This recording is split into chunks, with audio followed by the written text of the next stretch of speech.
Bien, buenas noches. Quien le saluda es registrador público del Registro de Personas Jurídicas. Ya tengo algunos años en el área de asociaciones.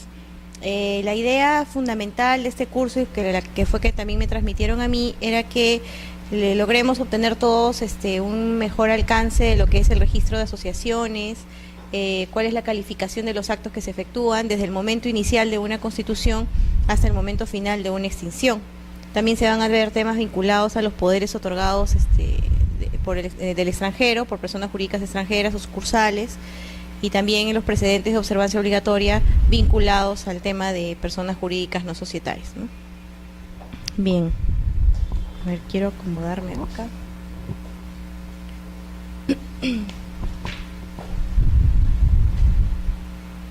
¿Alguno de ustedes ha tenido experiencia con lo que es no societarias?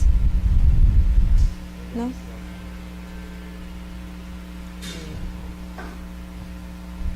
Bien, para poder nosotros entender a qué nos referimos con el tema del reglamento del registro de personas jurídicas, antes, en el 2009, se llamaba Reglamento de Registro de Personas Jurídicas No Societarias, ¿no? ¿Por qué el cambio de la denominación? ¿Y cuál es el campo de estudio, no? Entonces la pregunta que nos hacemos es: ¿a qué registro nos estamos refiriendo? Nos referimos a las personas jurídicas que contempla el Código Civil, nos referimos a las que están expresamente detalladas en la Ley de Creación de la SUNAR, a la de la Ley General de Sociedades o a la empresa individual de responsabilidad limitada. Para poder entender a qué registro nos referimos o se refiere el reglamento de inscripciones del registro de personas jurídicas, necesitamos primero ubicarla en la misma normatividad, ¿no? El Sistema Nacional de los Registros Públicos, cuando sale la ley de creación, de alguna manera los registros los agrupa en 4 grandes registros: el registro naturales, jurídicas, propiedad inmueble y el registro de bienes muebles. Según la ley de creación, el registro de personas jurídicas propiamente dicho está conformado por todo lo que ven ahí: el registro de personas jurídicas, registro mercantil, sociedades mineras, el registro de sociedades del registro público de hidrocarburos, sociedades pesqueras, sociedades mercantiles, registro de personas jurídicas creadas por ley y el registro de empresas individuales de responsabilidad limitada. Bien, en el caso del registro mercantil, propiamente ya no es tal, de alguna manera ha quedado desfasado porque ya tenemos la Ley General de Sociedades, ya tenemos el reglamento del registro de sociedades.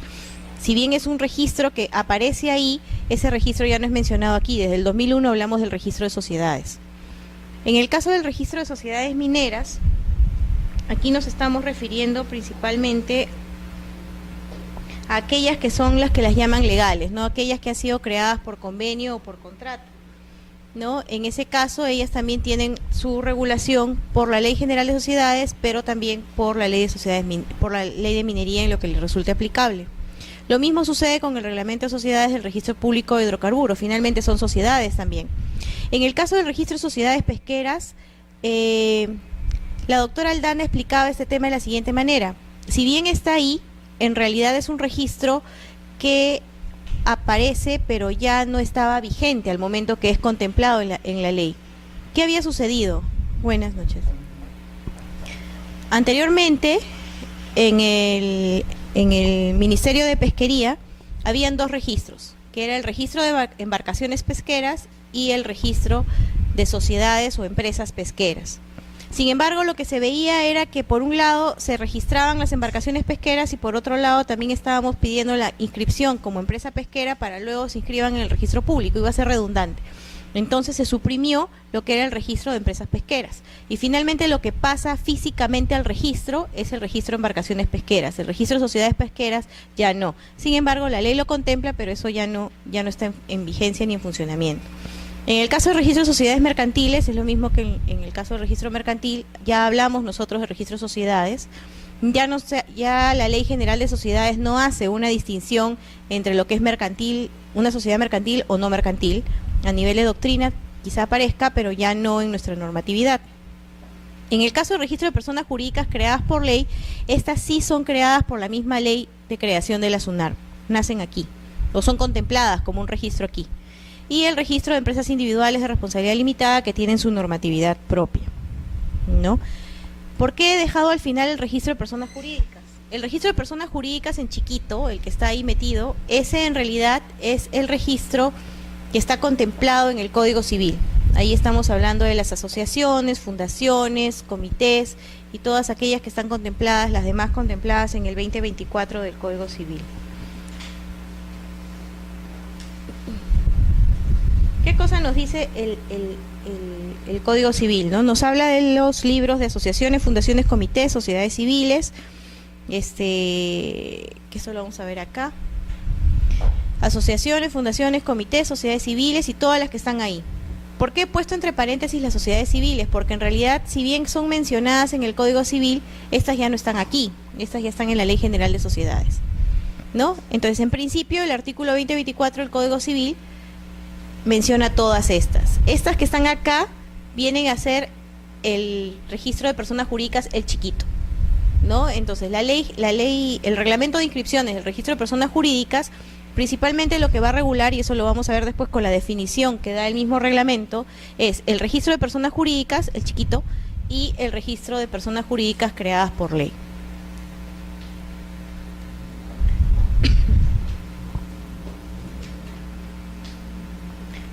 Bien, en el caso de las asociaciones, fundaciones y comités,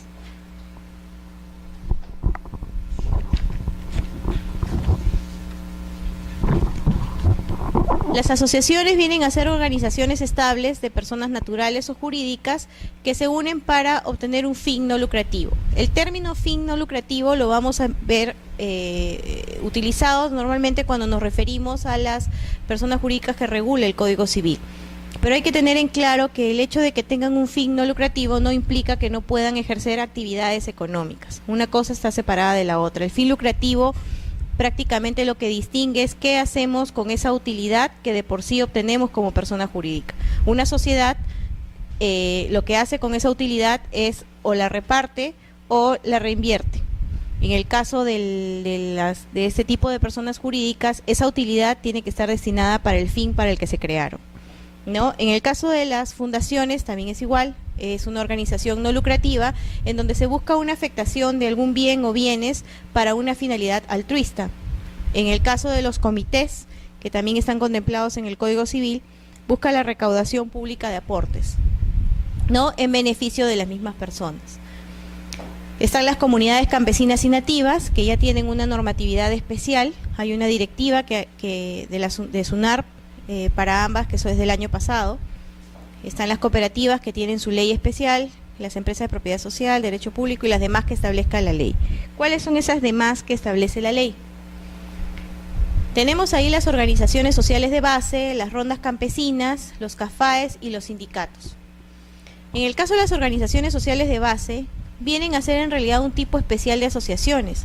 Hay una directiva que ha salido y que está vigente desde este año, en la cual lo que busca es no equipararlas a una asociación para no darles un tratamiento de calificación estricta. Sin embargo, formalmente son un tipo de asociación que tienen una normatividad especial, teniendo en cuenta de que lo que buscan es brindar apoyo alimentario a personas de escasos recursos. En el caso de las rondas campesinas, que también tienen una directiva especial de la SUNARP, que es del año 2011, esa información ya después se les va a pasar en la documentación que se les va a adjuntar. Las rondas campesinas son de tres tipos: subordinadas, independientes y comunales. ¿Cuándo van a ser subordinadas? Van a ser subordinadas cuando se crean al interior de una comunidad campesina. Van a ser comunales cuando se crean al interior de una comunidad nativa. Y van a ser independientes cuando se crean por iniciativa de un grupo de pobladores que no están adscritas a alguna comunidad nativa o campesina en particular. En el caso de los CAFAES no son propiamente personas jurídicas, es un comité de administración del Fondo de Asistencia y Estímulo de una determinada entidad del Estado. Estas se alimentan de alguna manera de las tardanzas y de ese tipo de... van haciendo como un fondo común que lo que busca es hacer un apoyo educativo. Yo puedo utilizarlo para que me presten determinado dinero para un determinado fin, ¿no? Pero no son propiamente personas jurídicas, es un fondo que cada 2 años cambia de administración. ¿no? Sin embargo, estos se inscriben en el registro de personas jurídicas porque así se dispuso la creación de ese libro en dicho registro por una resolución jefatural, ¿no? En el caso de los CAFAES, estos se extinguen se inscriben, se eligen por una resolución del titular del pliego de la entidad, por ejemplo, un Ministerio de Salud, también puede ser subCAFAE. Los subCAFAES comunes son los que vienen muchos, son los del Ministerio de Educación, en el caso de la SUGEL, ¿no? El subCAFAE del OGEL número 2 de tal lugar. Se inscriben por resolución del titular del pliego por 2 años, sale su conformación. Una vez que se extingue, necesita una nueva resolución para volverse a constituir. Y también tienen un reglamento interno que viene a ser como un estatuto. En el caso de los sindicatos, estos se inscriben en el Ministerio de Trabajo. Sin embargo, conforme a su ley, se inscriben, en el caso de los sindicatos de la actividad privada, se inscriben en el libro de asociaciones, pero solo para efectos civiles. No dejan de perder su naturaleza de sindicato, ni se transforman en asociaciones por el hecho de inscribirse en el registro de asociaciones. Buenas noches. Bien, entonces, como se les había dicho en un momento, el ámbito de aplicación del reglamento de inscripciones, según el mismo reglamento, es el que aparece acá, ¿no? Regula las inscripciones de actos relativos a las asociaciones, fundaciones, comités, cooperativas, personas jurídicas creadas por ley y cualquier otra persona jurídica distinta a las sociedades y a las empresas individuales de responsabilidad limitada, ¿no? En caso de existir discrepancia entre las disposiciones del reglamento y normas especiales, priman estas últimas. ¿Cuáles van a ser esas normas especiales? También las vamos a ver más adelante. Por ejemplo, una asociación en principio se rige por el Código Civil y por lo que establezca su estatuto. Sin embargo, hay tipos de asociaciones que tienen normatividad especial, como son las asociaciones de padres de familia, las asociaciones pro vivienda, etcétera. También las organizaciones de usuarios de agua, que son un tipo de asociaciones, ¿no?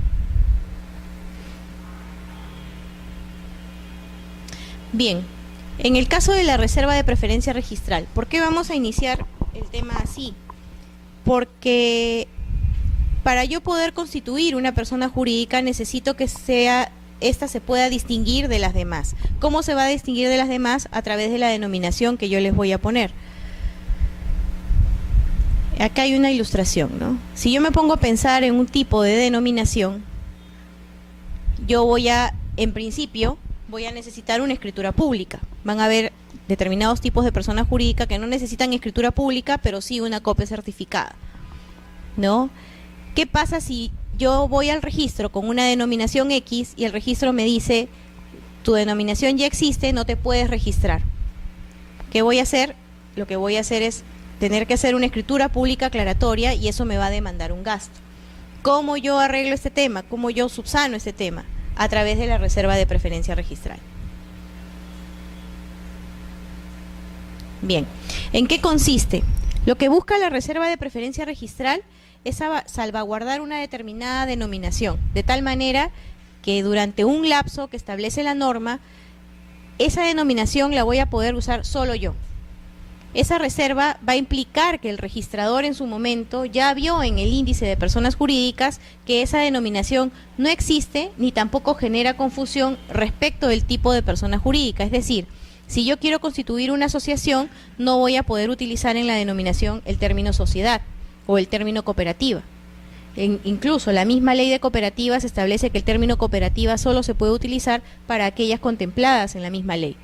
Si yo quiero hacer una sociedad, no puedo poner el término asociación.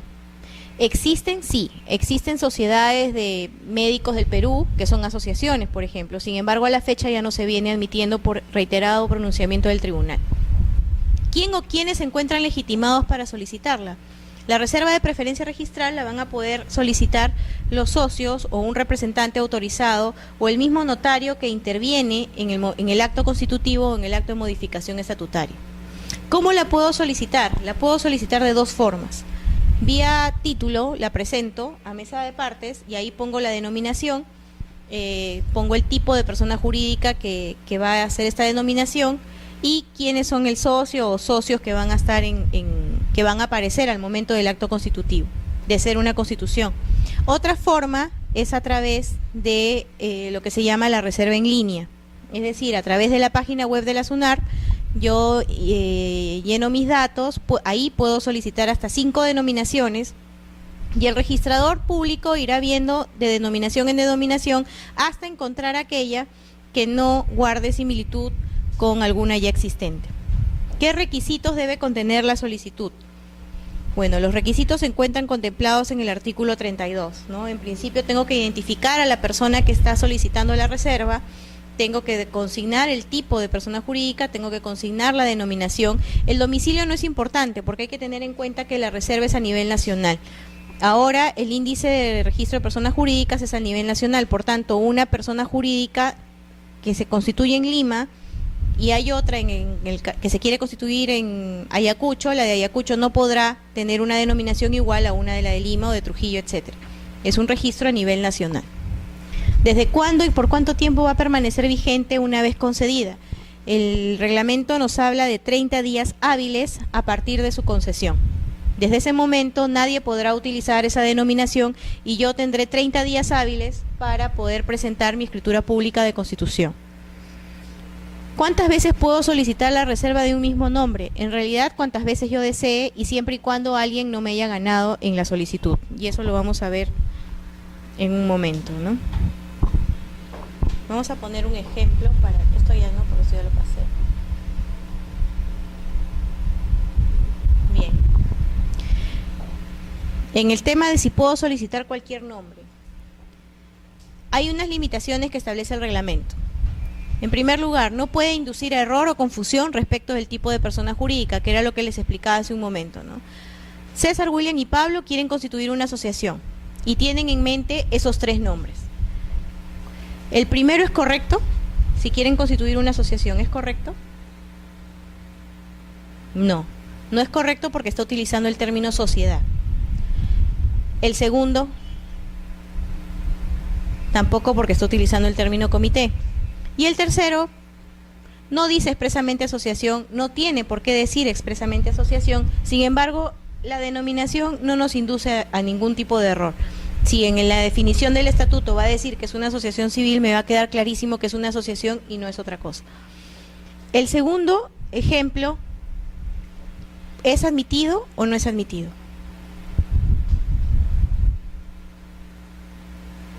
En el caso del segundo ejemplo, sí hay una diferencia. A diferencia del primer caso, en donde yo pongo sociedad de dibujantes y artistas o comité de dibujantes y artistas, este de aquí hace referencia a una agrupación de dibujantes y artistas de una sociedad ya existente. Entonces, aquí, este tipo de denominación sí puede ser admitida, porque no estamos hablando de que estoy constituyendo una sociedad, sino es una agrupación de personas que pertenecen a una sociedad, que es muy diferente. O también hay asociación de ex trabajadores del sindicato de servidores públicos de tal cosa. Ahí tampoco no habría ningún problema, porque en realidad estoy haciendo referencia a un grupo de personas que han pertenecido a una determinada persona jurídica, ¿no? En ese supuesto sí se admite esa denominación. Sí.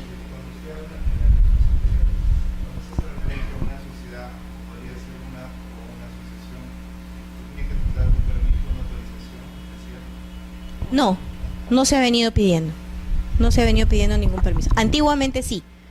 No, sí hay supuestos cuando yo hago mención a determinadas personas jurídicas o es la denominación de una persona jurídica de la que yo me estoy haciendo mención, en donde sí se pide una autorización. Pero en este caso, que es una agrupación de personas que pertenecían a una entidad, no. Pero sí hay determinadas denominaciones que hacen referencia expresa a una persona jurídica que encima está vigente. Entonces, en eso... No, porque nunca la van a dar. En realidad sí sería, y de eso hay bastante, ¿no? Asociación de pensionistas, o asociación de cesantes de tal lugar, de eso hay mucho. En realidad, imagínense, ¿no? Si uno va en la entidad no le interesa dar ningún tipo de autorización para otorgar ese tipo de denominación, ¿no? Pero hay otras en donde sí la denominación es clara, ¿no? Sociedad Unión Lima. No y por ahí alguna otra cosa más, ahí normalmente sí se ha pedido alguna autorización, que también están previstas en el reglamento, ¿no? ¿Cuál es la otra limitación que establece el reglamento de inscripciones? Dice que no debe haber una igualdad con otro nombre completo o abreviado, sea cual fuere el tipo de persona jurídica inscrita con anterioridad o amparada por la reserva de preferencia registral durante el plazo de vigencia de esta. ¿Qué quiere decir esto? En el primer caso hay un ejemplo, ¿no? Cuenta con inscripción registral una asociación que se llama Soñadores y Aventureros por Siempre, y se solicita aventureros y soñadores por siempre. ¿Se concede o no se concede?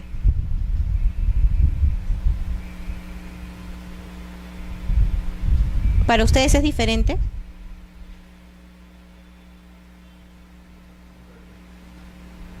En realidad ahí no se concede, porque ahí lo único que han hecho es invertir los nombres. Cuando hacemos la búsqueda en registros públicos, en realidad nosotros no ponemos toda la denominación. Probablemente se haga la búsqueda de dos maneras: soñadores aventureros, y se hace búsqueda completa, o soñador aventurero, y también se hace búsqueda completa. ¿Por qué? Porque no va a causar distinción, y eso también lo vamos a ver después, si yo utilizo el plural o el femenino o el masculino de un determinado término, ¿no? Sí va a causar diferencia si de repente yo pongo soñadores y aventureros, ¿ok? O sea, si está inscrito soñadores y aventureros por siempre y yo solicito la reserva o la constitución de una persona jurídica denominada aventureros y soñadores, ahí no va a haber ningún problema porque se van a distinguir en por siempre. Hubo un caso en particular que sí recuerdo mucho, nos hizo romper un poco la cabeza en registros, porque solicitaron la reserva de Facebook y así lo pedían. En principio nuestro reglamento no nos dice nada respecto de marcas notoriamente conocidas o de denominaciones que sean conocidas, etcétera. Sin embargo, hasta donde yo recuerdo, en esa ocasión no se admitió porque sí podía generar confusión respecto a lo que se quería representar a través de esa denominación, más aún si no tenían la autorización de una entidad como esa, ¿no? El título nunca volvió a ingresar, pero en realidad nosotros hubiéramos querido que lo apelen, pero no pasó. Otro ejemplo, reserva concedida, dice, ¿no? La reserva concedida es Fundación Corazoncitos. Y esta reserva vence el 25 de septiembre. Recuerden que la reserva, cuando se concede, tiene 30 días hábiles de su concesión, ¿no? Entonces vence el 25 de septiembre del 2013. Si yo el 23 de septiembre, es decir, antes de que venza, solicito la denominación Corazoncitos, no va a proceder. ¿Por qué? Porque en esos supuestos, nosotros cuando incorporan a la denominación el tipo de persona jurídica, sea asociación, sea fundación, sea comité, sea sindicato o lo que fuere, eso no va a causar distinción. Es decir, tanto Fundación Corazoncitos como Corazoncitos para el registro va a ser igual, porque el tipo de persona jurídica no se va a tomar en cuenta. La distinción debe estar sin considerar el tipo de persona jurídica. Es decir, entre Fundación Corazoncitos y Corazoncitos yo no puedo decir que se distinguen solo porque uno tiene fundación y el otro no. Eso no se toma en cuenta. Lo que se va a tomar en cuenta es todos los términos que se utilicen distintos al que menciona el tipo de persona jurídica. Ahora, ¿qué pasa, sin embargo, si yo solicito la reserva el 27 de septiembre? Es decir, cuando ya venció la anterior. Ahí sí se va a poder conceder la misma denominación. Y es más, podría ser otra persona la que pide el mismo nombre y es esa persona la que va a ganar la reserva. No, obviamente siempre y cuando yo ya no haya hecho los trámites de constitución, porque si ya lo constituí, no va a ingresar con esa denominación.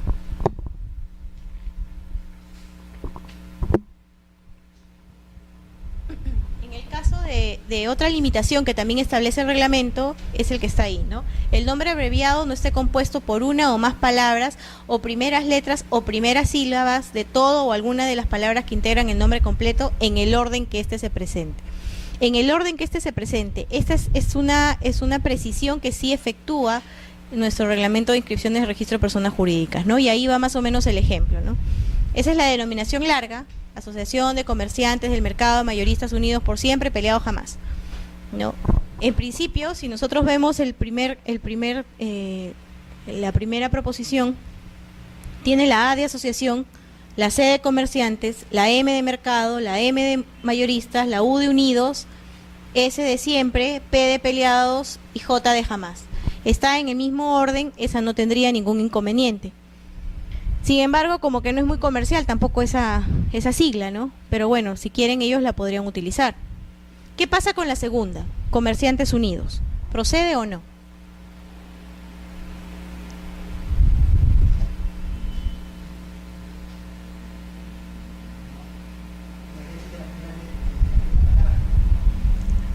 Ya, claro, en un primer momento uno puede decir no. Sin embargo, ¿qué cosa nos dice la definición? Que no esté compuesto por una o más palabras.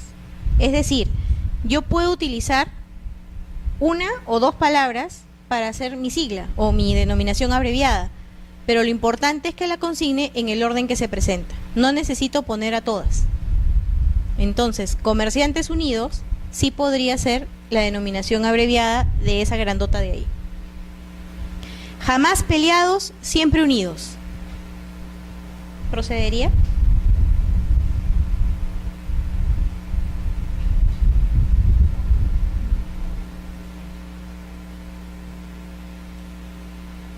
No procede. ¿Por qué? Porque si bien está utilizando términos que están en la denominación, no están en el orden en que se están presentando. ¿No? Jamás peleados es la de allá y siempre unidos está por acá. Entonces la tercera no procedería. Asomusi, ¿procedería o no?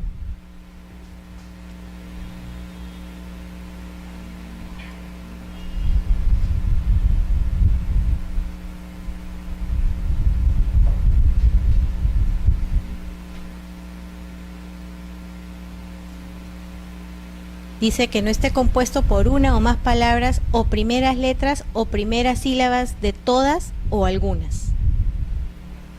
Sí procedería, ¿no? ¿Por qué? Porque aso está en asociación. Mu en la M y la U. Y sí de siempre. O sea, las variantes en realidad son varias, ¿no? Comerciantes, mayoría, sus y más. Mayoristas, us y más. Ahí sí no, porque en realidad el más está agarrando la parte final de jamás. Y ahí lo que dice es primeras sílabas o primeras letras de todas o algunas de las palabras en el orden que se encuentran. Esas son las variantes que pueden haber y sin embargo no todas van a acceder, ¿no? Entonces la primera va a estar bien, la segunda también, la cuarta también, pero la tercera y la quinta no. ¿Cuándo también existe igualdad? El reglamento nos dice que también existe igualdad cuando hay variaciones de matices de escasa significación, uso de palabras en distinto orden o en singular o plural, adición o supresión de artículos, espacios, preposiciones, conjunciones, tildes, guiones o signos de puntuación. Ejemplo, en el caso de conservación de memorias de los héroes de la patria y conservación a la memoria por los héroes de la patria, la distinción ahí está en de por a la y de los por los. Entonces ahí no hay formalmente una distinción y no va a proceder. ¿Por qué? Porque nos dice que no, también hay igualdad y no podemos inscribir denominaciones iguales cuando hay variaciones de matices de escasa significación, adición o supresión de artículos, espacios, etcétera, ¿no? En el caso de las siglas, ahí sí hay un tema, ¿no? Por ejemplo, en este caso de acá, estas vienen a ser similares, pero esta no.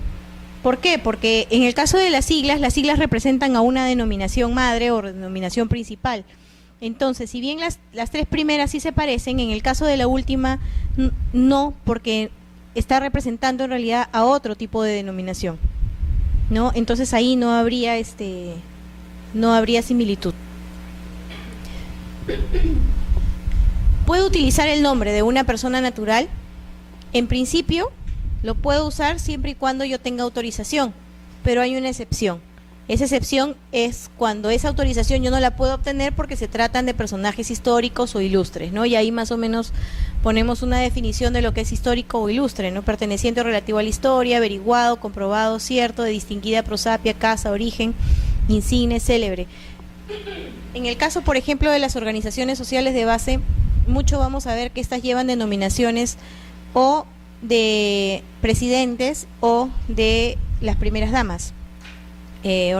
Comedor Popular Elian Carp, o Comedor Popular Nadine Heredia, o Organización Social de Base, Club de Madres Alan García Pérez. Así hay mucho, ¿no? En ese caso sí se vienen admitiendo bajo esta premisa, ¿no? Bajo esa excepción. ¿Qué otras excepciones hay a las reglas que hemos visto, no? Hay un caso que no debe pasar, pero puede pasar, y es cuando se solicitó una reserva y por alguna razón en ese momento el registrador no vio que ya existía esa denominación y la concedió. La reserva está vigente, yo con el respaldo de mi reserva vigente tramito toda mi constitución, se eleva mi acuerdo de escritura pública y la presento al registro. ¿El registrador me va a poder observar aún cuando yo tengo una reserva vigente al momento en que yo presenté ese título? No, no lo va a poder hacer. Por eso es que dice, al momento de la constitución, si aún cuando se advierte un nombre completo o abreviado, ya se otorgó la reserva de preferencia registral. En ese supuesto no se le traslada la responsabilidad al usuario porque el usuario hizo bien en primero acudir a hacer su reserva para luego recién proceder a todos sus gastos notariales, ¿no? En el caso de las sucursales de personas jurídicas también sucede lo mismo, ¿no? Aquí, por ejemplo, yo puedo tener una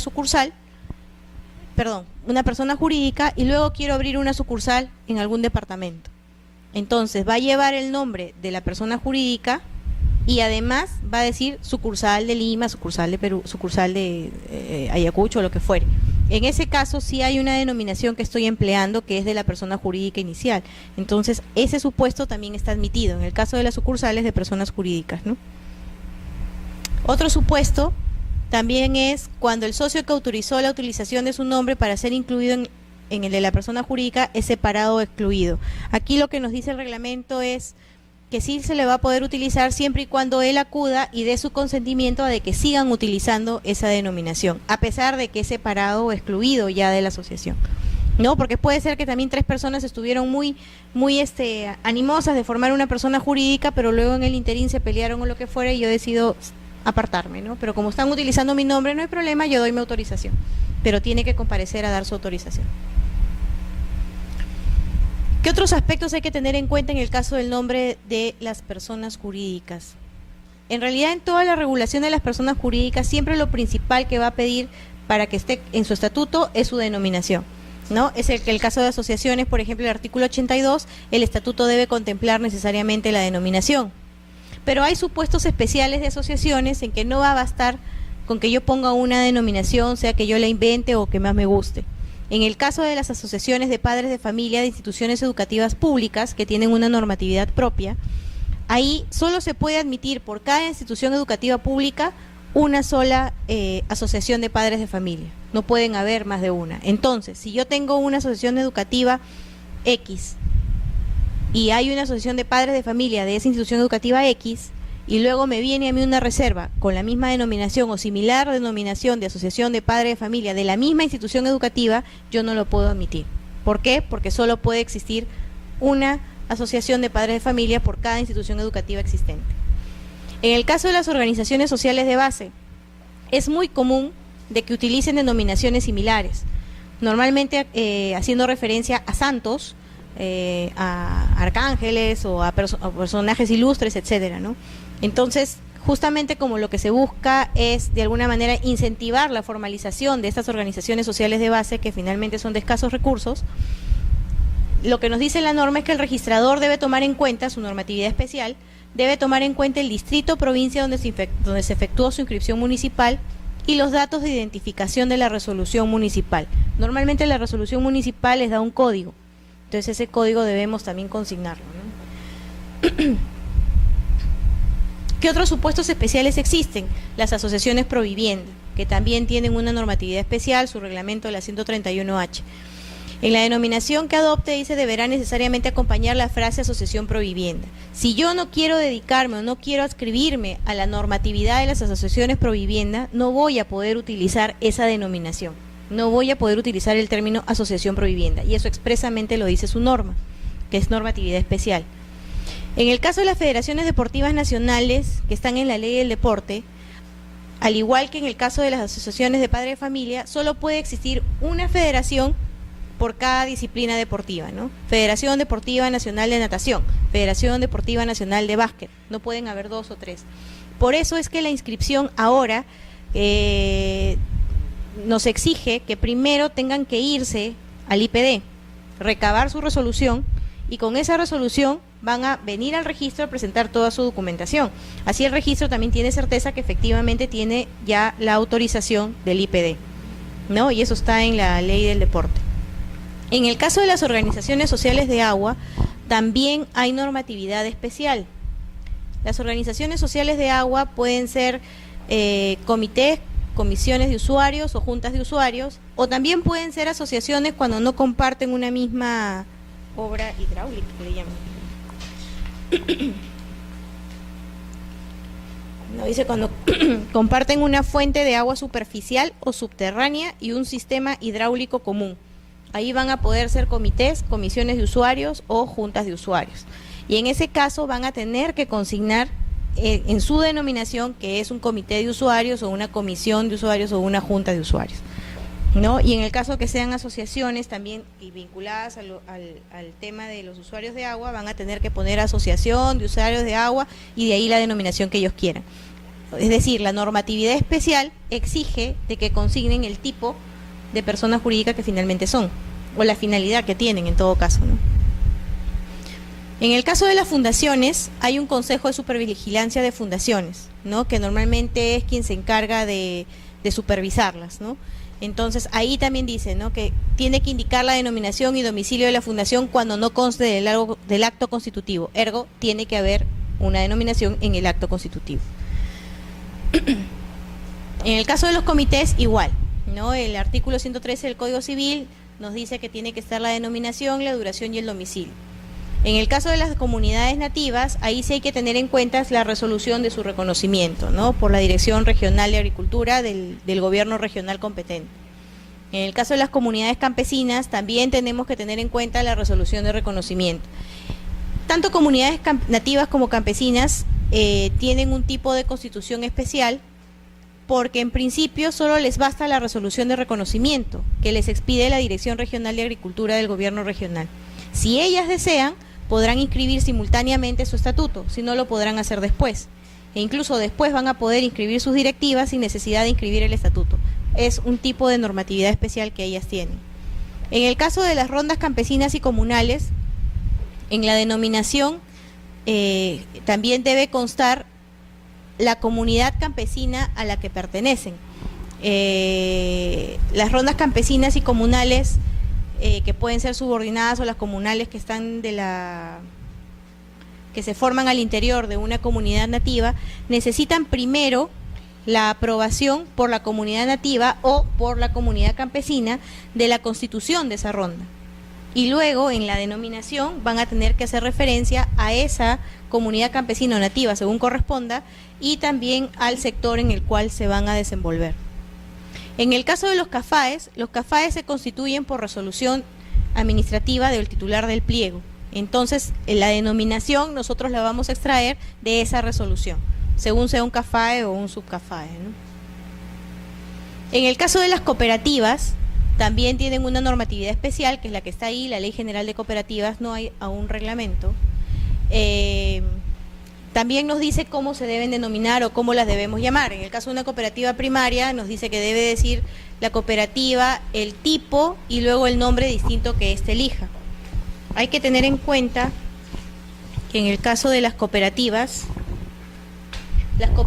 pueden ser o de trabajadores o de usuarios. Y según el tipo de persona jurídica van a poder ser agrícolas, de transporte, de ahorro y crédito, consumo, vivienda, etcétera, ¿no?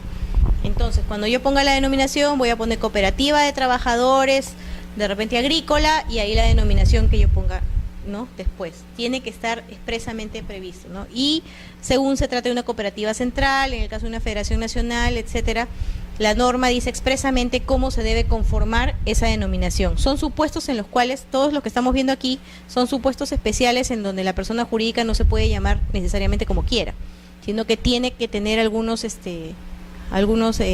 rasgos que determinen el tipo de persona jurídica que es. Y es más, en el caso de la ley de cooperativas se establece expresamente que no se puede utilizar el término cooperativa si es que no se van a dedicar a alguno de los fines que están previstos en la ley. Bien, esto es lo que respecta al nombre, ¿no? Que es el paso inicial, lo primero que debemos tener en cuenta para podernos distinguir. Hay que tener en cuenta que la importancia de la denominación va en el sentido de que si alguien quiere contratar con nosotros, debe tener la certeza de que somos nosotros y no hay otro que se llame igual al que finalmente podrían estafar.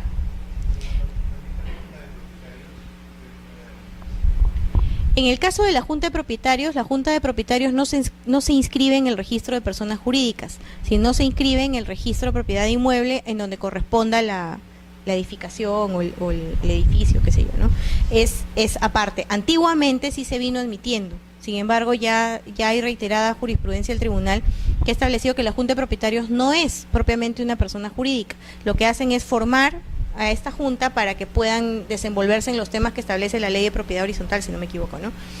Pero no se inscribe en los registros públicos. Sin embargo, sí tiene normalmente como distinción Junta de Propietarios del edificio, de la avenida, tal, ¿no?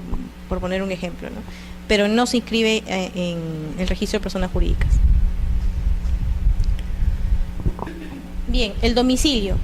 El domicilio, el artículo 2028 nos dice: la constitución de la persona jurídica se inscribe en el registro correspondiente a su domicilio. ¿Esto qué quiere decir? Que si yo quiero ejercer o quiero tener mi dominio en Lima, yo no puedo inscribir mi constitución en Piura, por poner un ejemplo, ¿no? ¿Qué nos dice el artículo primero del reglamento de inscripciones? Aquí lo básico que nos dice es que las inscripciones se efectúan en el registro de la oficina registral correspondiente al domicilio de la persona jurídica o de su sucursal respectivamente, ¿no? Y también los actos posteriores se inscribirán en esa misma partida ya por el principio de especialidad. ¿Qué necesito para constituir una persona jurídica? De alguna manera ya apartándonos un poco de las situaciones excepcionales o especiales que hemos visto que existen, ¿no? En principio necesito tener la voluntad, necesito tener clara la voluntad de yo constituir una persona jurídica. ¿Y esto cómo se expresa? Se expresa de dos maneras: a través de una asamblea fundacional, es decir, todos nos reunimos en una determinada fecha, decidimos que vamos a fundar una asociación, por poner un ejemplo, una asociación determinada con una denominación X, aprobamos su estatuto, aprobamos la primera directiva, lo asentamos en un libro de actas, esto se eleva a escritura pública y se presenta al registro, ¿no? Y también puede ser por minuta fundacional, en donde yo voy ante el notario con mi minuta, donde está lo mismo, solo que no está sentado en un libro de actas. Si es asamblea fundacional, los requisitos de la asamblea fundacional, es decir, donde yo me ponga de acuerdo respecto de la denominación, el acuerdo tiene que ser unánime, porque si nos estamos reuniendo para fundar una persona jurídica, no nos vamos a aprobar por mayoría la denominación o no vamos a aprobar por mayoría el estatuto. La idea es que todos estemos de acuerdo en lo que vamos a fundar. Y tiene que estar inserto en el libro de actas. Si es por minuta, solo basta con los requisitos de la minuta que están previstos en el decreto legislativo del notariado. ¿Qué más necesito? Necesito el estatuto, que es lo que va a regir la vida institucional de la persona jurídica. Me va a decir cuáles son los órganos, cuál es su domicilio, cuáles son sus fines, cuál es la duración o el mandato de sus directivas y de sus órganos de gobierno, etcétera. Y la designación del primer consejo directivo u órgano equivalente. Se le dice órgano equivalente porque puede tener otra denominación, junta directiva, o de repente para el caso de las cooperativas o asociaciones provivienda se le llama consejo de administración, es decir, el órgano equivalente al consejo directivo, ¿no? Bien, en el caso del estatuto, el estatuto es importante por lo que dice ahí, ¿no? Nos permite determinar la estructura interna de la persona jurídica. Es así como se va a presentar al exterior, ¿no? Y está el tipo de la persona jurídica, su denominación, finalidad, patrimonio, régimen de sus órganos, disolución, extinción, etcétera. Por ejemplo, en el caso del Código Civil, para el caso de asociaciones, incluso nos pide que hay que regular los derechos y los deberes de los socios, las causales de exclusión, las causales de admisión, ¿no? Etcétera, ¿no? ¿Qué debe contener el estatuto? Ahí justo está, ¿no?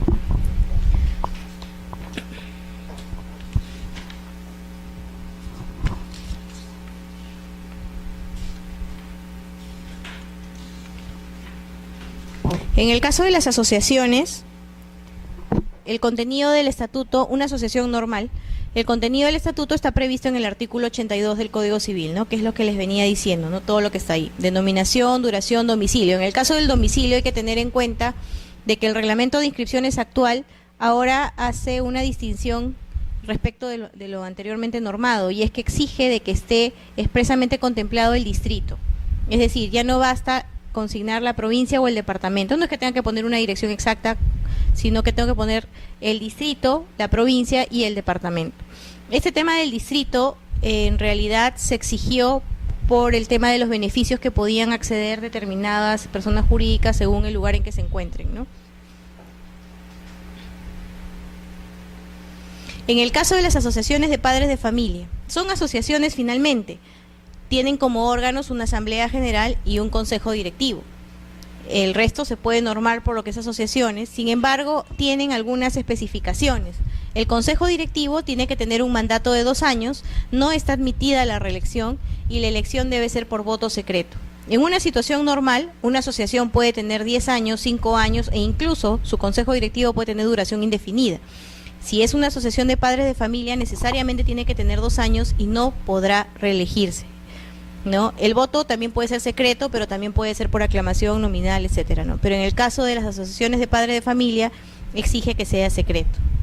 En el caso de las organizaciones sociales de base, nos dice que mínimo tienen que ser de 15 integrantes, ¿no? Y si es de segundo nivel, es las que agrupan a organizaciones primarias, acreditar representación del 20% de las organizaciones sociales de base de primer nivel, ¿no? Son especificaciones adicionales a una asociación normal, ¿no?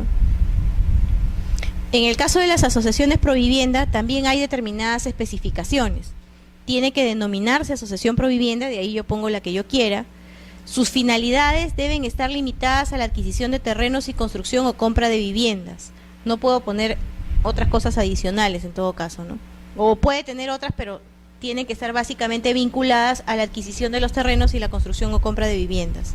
Sus órganos, a diferencia de una asociación en donde se habla de asamblea general y consejo directivo, es la asamblea general, el consejo de administración y el consejo de vigilancia. Y a diferencia de una asociación normal, se habla de una renovación anual por tercios, tanto para el consejo de administración como para el consejo de vigilancia. Aunque esto lo vamos a ver en una clase posterior, sí es preciso adelantar que el consejo de vigilancia no se está, mejor dicho, respecto al consejo de vigilancia no se está admitiendo su inscripción en los registros públicos. ¿Por qué? Porque se considera que es un consejo que de alguna manera está direccionado a supervisar lo que efectúa el Consejo de Administración, a ser un órgano fiscalizador, pero que no tiene mayor relevancia frente a terceros. Y nosotros no podemos publicitar aquello que no tenga relevancia frente a terceros, ¿no? Salvo cuando tiene poderes, sí, frente a terceros en el estatuto, si no, no se inscribe. ¿Y en qué consiste esa renovación anual por tercios? La primera elección que yo haga, todos van a tener 3 años, perdón, se va a hacer escalonado 3, 2 y 1 año, de tal manera que al año siguiente yo designe a 2 personas o 3 personas de mi consejo por 3 años, 3 años, 3 años, pero siempre se posibilite una renovación, ¿no? ¿Qué otros temas hay? Hay limitaciones a la reelección, no se puede reelegir, una persona puede ser titular por más de 2 periodos consecutivos, eso lo establece la norma, y hay un quórum especial en caso de modificación estatutaria, que dice el 30%, ¿no? A diferencia de una asociación normal, en primera convocatoria es más de la mitad, en segunda con los que concurran, y en el caso de modificación estatutaria nos dice no menos de la 10ª parte en segunda convocatoria. En el caso de las asociaciones Provivienda es el 30% para el caso de la modificación estatutaria. Y en el caso de disolución, lo que habíamos dicho hace un momento con las asociaciones normales es que el patrimonio o sus utilidades no se las pueden repartir, tienen que ser destinados para los fines que se creó, y si se disuelve tiene que entregarlo a una entidad de fines similares. En el caso de las asociaciones Provivienda, en caso de disolución, su excedente se distribuye entre los asociados activos, ¿no? En proporción al monto de sus cuotas abonadas, ¿no? Esa es una distinción de las asociaciones Provivienda. En el caso de las federaciones deportivas nacionales, que se constituyen como una asociación, sin embargo, su junta directiva debe tener un mandato de 4 años porque debe coincidir con el ciclo olímpico, ¿no? Y también se admite la reelección, pero solo por una vez inmediata y en cualquier cargo, ¿no? Es decir, si yo ya me elegí para el Consejo Directivo 2010, puedo ser reelegido para el 2011, pero ya no para el 2012. Por poner un ejemplo, porque en realidad acá son 4 años, ¿no? En el caso de las fundaciones, nos dice que su acto constitutivo debe expresar la finalidad y el bien o bienes que lo afectan, ¿no? Bueno, que el fundador debe indicar el nombre y domicilio de la fundación, designar al administrador o administradores. En realidad no se ha venido admitiendo de que el fundador también sea un administrador, ¿no? Esto a nivel de registros, porque se considera de que el fundador lo que busca es afectar un bien, pero ya serán otras personas las que determinen cómo lo administran para llegar a la finalidad que se han propuesto alcanzar.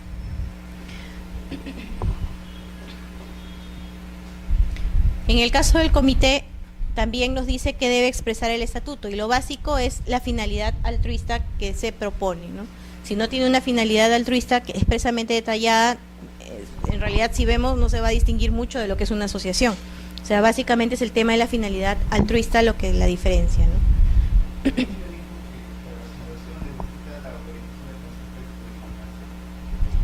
Lo que pasa, el Consejo de Supervigilancia lo que hace es, hace una supervisión, sí, de las fundaciones que se vienen creando. En el caso de que no le haya establecido el fundador al momento del acto constitutivo, que es por escritura pública o por testamento, si no lo hace y no le consigna una denominación, entonces el Consejo de Supervigilancia lo podrá hacer. El Consejo de Supervigilancia en realidad tiene determinadas facultades, muchas de ellas vinculadas a aquello que no haya hecho el fundador o que considere que está errado en lo que respecta a su regulación, ¿no? No, en principio no. O sea, si ya de la escritura pública, donde está la constitución de la fundación, ahí están los requisitos básicos, no.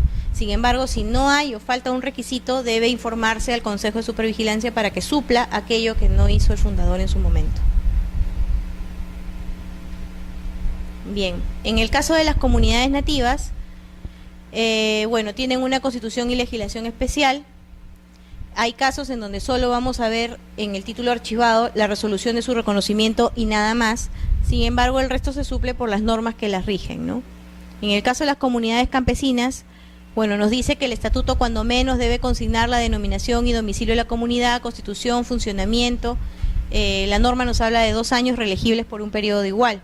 Sin embargo, también nos dice que no es observable si no lo consignan, porque se va a entender que el resto se van a regir por las normas especiales. Hay que tener en cuenta que en el caso de las comunidades campesinas y nativas, respecto de las cuales ha salido una directiva hace poco, para ambas, ¿no? Una es del fines del 2013 y la otra, ahorita no recuerdo, pero la tengo por ahí, de inicios del 2013, lo que se busca de alguna manera es llegar a este tipo de entidades para que puedan formalizarse en registros, ¿no? Entonces se ha flexibilizado enormemente la forma de su calificación. En el caso de las rondas campesinas y nativas, igual, ¿no? El mandato de la Junta Directiva expresamente dice la norma que es de 2 años con posibilidad de reelección, ¿no? Es decir, ellas no van a poder pactar algo distinto. La denominación, duración, domicilio, los fines, las condiciones para su admisión, etcétera, ¿no? Esto de alguna manera, las rondas campesinas y nativas en realidad tienen una forma particular de constituirse, porque primero van a necesitar la aprobación en la respectiva comunidad, sea campesina o nativa, ¿no? Salvo las independientes, ¿no? Y ya luego de eso recién van a poder regular todo su estatuto, ¿no? Pero prácticamente son 2 actos que se necesitan para el momento de su constitución.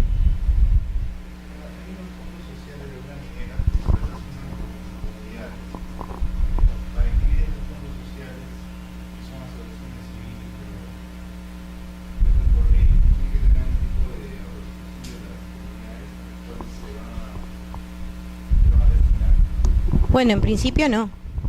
En principio no. Hasta donde yo tengo entendido, la verdad es que no he visto nunca un fondo social, pero en principio no. Salvo que hay una normatividad especial que expresamente lo establezca, pero hay muchas asociaciones de pobladores respecto de comunidades campesinas en donde no han necesitado la autorización para utilizar el término de las comunidades campesinas, ¿no? Normalmente son pobladores que se quieren organizar en apoyo de una comunidad, en apoyo de una organización, ¿no? En el caso de los CAFAES, el estatuto es lo que la norma lo denomina como reglamento interno. Las normas que regulan los CAFAES no hablan de estatuto, hablan de reglamento interno, ¿no? Y el reglamento interno es aprobado por el Consejo de Administración, que se designe a través de una resolución de la entidad correspondiente, ¿no? Y una vez que expira los 2 años, ese reglamento se mantiene vigente para el siguiente, salvo que decida cambiarlo, modificarlo, etcétera, ¿no? En el caso de las cooperativas, hay que tener en cuenta lo que nos dice la Ley General de Cooperativas, ¿no? regula como órganos a la Asamblea General, al Consejo de Administración, al Consejo de Vigilancia, al Comité de Educación, al Comité Electoral. Son órganos adicionales que están previstos por la normatividad especial, ¿no? También establece el tema de la renovación anual por tercios, similar a la del caso de las asociaciones pro vivienda, y el estatuto debe regular el número de miembros de los órganos, ¿no? En el caso de las asociaciones pro vivienda el número es preciso, es taxativo, acá no. Las cooperativas, ellos regulan cuántos miembros son o no son. Respecto de la formalidad de constitución, en principio las constituciones se efectúan por escritura pública.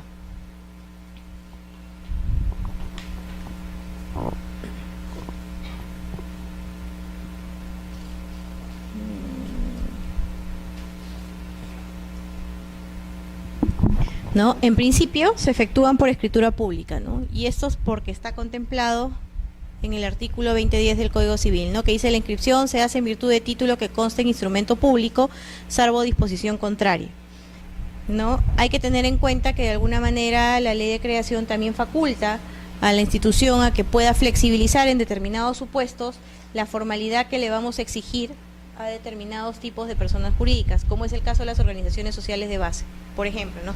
U otras donde solo necesitan la copia certificada por incluso por fedatario, que no les cuesta nada, ¿no? ¿Qué nos dice el reglamento de inscripciones? El reglamento de inscripciones de registro de personas jurídicas nos dice: la inscripción del acto constitutivo se efectúa en mérito de escritura pública o a los documentos previstos en las normas especiales que regulan a la respectiva persona jurídica. Entonces, si en principio es una escritura pública, pero si de repente quiero inscribir a una organización social de base, me basta la copia certificada. Si quiero inscribir a un comité, puede ser por escritura o puede ser por copia certificada donde consten las firmas legalizadas en el acto constitutivo, ¿no? Etcétera. Eso lo vamos a ver ahora sobre los tipos, ¿no? Bien, en el caso de asociaciones, en principio es solo por escritura pública. Los casos especiales, bueno, son las organizaciones sociales de base, que es por copia certificada ante notario o copia certificada ante fedatario.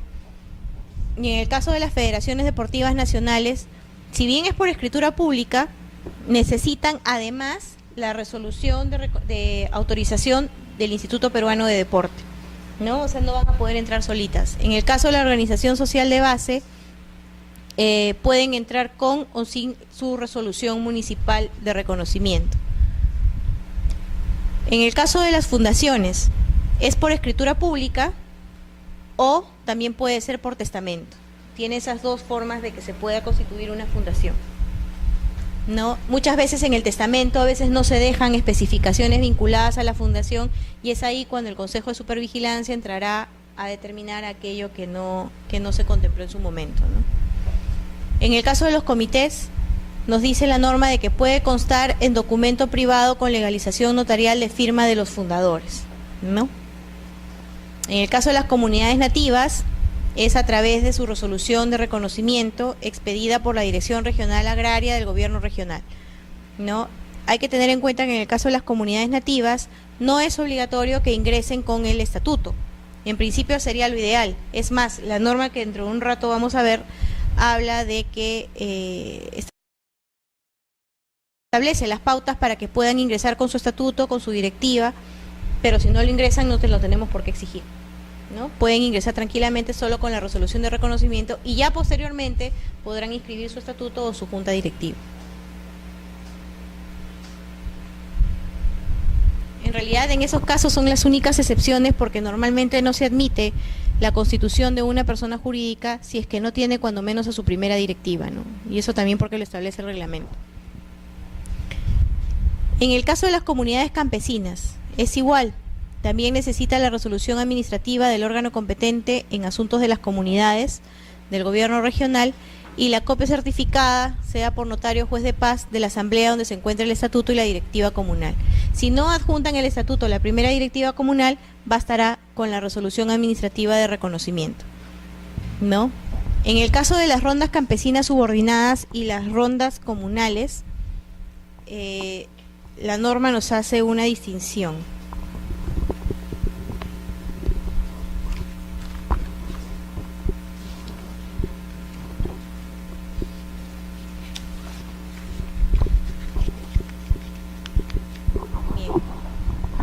Hay que recordar que en el caso de las subordinadas son las que se constituyen al interior de una comunidad campesina y las comunales las que se constituyen al interior de una comunidad nativa, diferentes de las independientes que se constituyen por una organización de pobladores que no están adscritas a una u otra, ¿no? En el caso de las rondas campesinas, ¿no? Estas se inscriben también, sí, en el registro de personas jurídicas, ¿no? Y lo que se hace primero es, tiene que necesariamente constar el acuerdo de la comunidad campesina o nativa en donde se acuerde la constitución de una determinada ronda campesina estableciéndole el ámbito de acción. En la denominación van a tener que consignar la comunidad campesina a la que pertenece y también especificar ese ámbito de acción. En el caso de las rondas campesinas, tanto subordinadas como comunales e independientes, no van a necesitar previamente una reserva de denominación, como sí sucede en los otros tipos de personas jurídicas. ¿Por qué? Porque la distinción va a estar según el ámbito de acción que cada una tenga y que se va a ver en la misma denominación, ¿no? Por eso dice, ¿no? En el caso de la partida registral de la ronda campesina subordinada o ronda comunal, se consigna, ¿no? La denominación de la ronda, la denominación de la comunidad, el distrito, la provincia y el departamento en que se ubica, ¿no? Y toda esa información, en principio, está en un estatuto. En el caso de la ronda campesina independiente, será la denominación de la ronda, el nombre del o los caseríos u otros centros poblados, el distrito, provincia y departamento. O sea, es prácticamente imposible que coincidan, ¿no? Porque cada una va a tener una suscripción distinta, ¿no? ¿Y qué van a necesitar para su constitución? En el caso de las rondas campesinas subordinadas y comunales, primero necesito la copia certificada del acuerdo de la Asamblea General de la comunidad campesina o nativa, según corresponda, donde acuerden esta constitución, la voluntad de constituir una ronda, ¿no? Cuál va a ser su domicilio, su duración, y también la copia certificada de la primera asamblea de ronderos, es decir, dos copias certificadas. La primera donde está el acuerdo de la comunidad, sea campesino o nativa, y segunda ya la copia certificada del acuerdo de los ronderos, donde ellos van a aprobar su estatuto.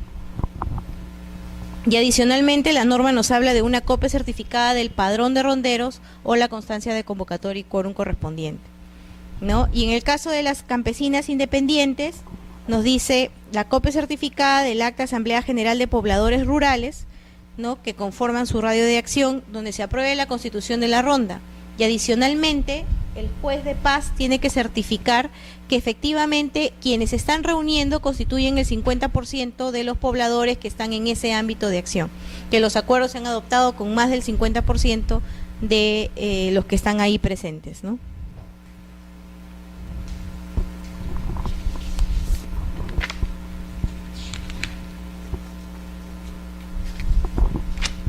Bien. En el caso de los CAFAES, y los subcafaes es la copia autenticada que no debe confundirse con una copia fedateada, sino es copia autenticada por el funcionario competente del organismo emisor, que no es el fedatario.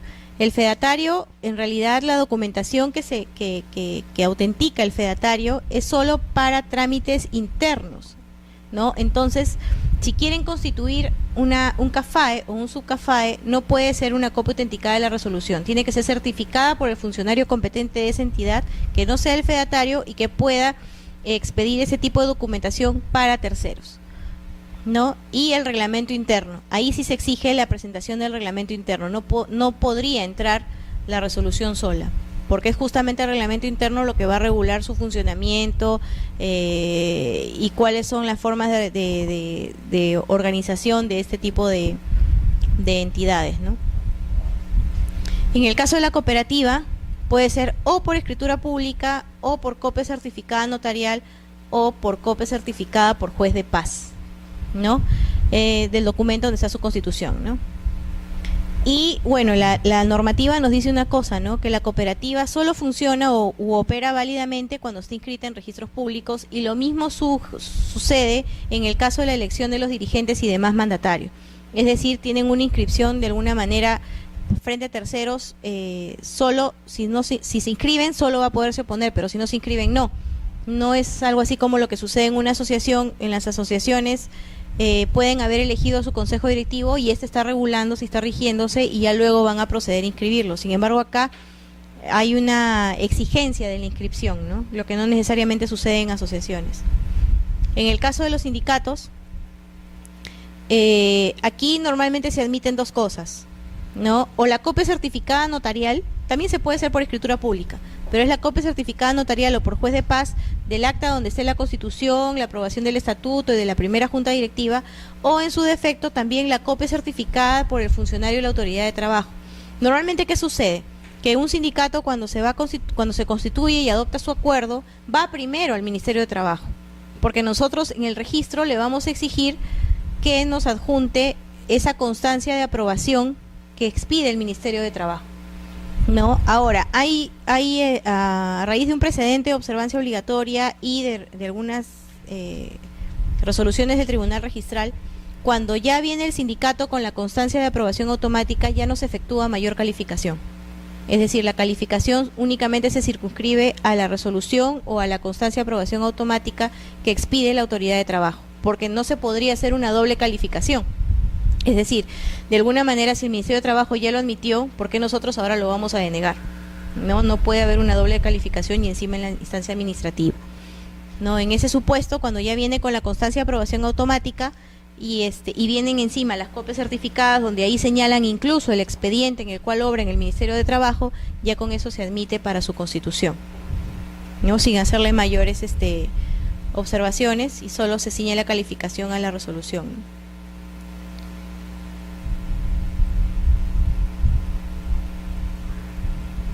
En el caso de las personas jurídicas creadas por ley, las personas jurídicas creadas por ley, que este registro de alguna manera recién se contempla con la ley de creación de la SUNARP, su inscripción es de carácter facultativo, es decir, un colegio profesional no necesita inscribirse para estar rigiendo. Es lo que sucede, por ejemplo, con el colegio de abogados, ¿no? En el caso del Colegio de Abogados de Lima, tienen una partida inscrita actualmente, pero hasta donde yo sabía no se había todavía regularizado la modificación estatutaria ni nada, por cuanto habían una serie de pasos que tendrían que haber dado previos antes de inscribir su junta directiva, ¿no? Y así como esa hay varias, ¿no? Pero no porque no estén inscritos no están rigiendo, sí siguen rigiendo. Los abogados vamos a votar y elegimos a nuestros directivos y todo, ¿no? Pero si se inscriben, sí necesitan, obviamente, cuando quieran inscribir su junta directiva u otro acto, sí van a tenerse que de alguna manera circunscribir a la normatividad aplicable y vigente para esos supuestos. En el caso de su creación, es por una ley o norma de igual jerarquía que la crea. Es decir, la personalidad jurídica tiene que venir expresamente de la norma.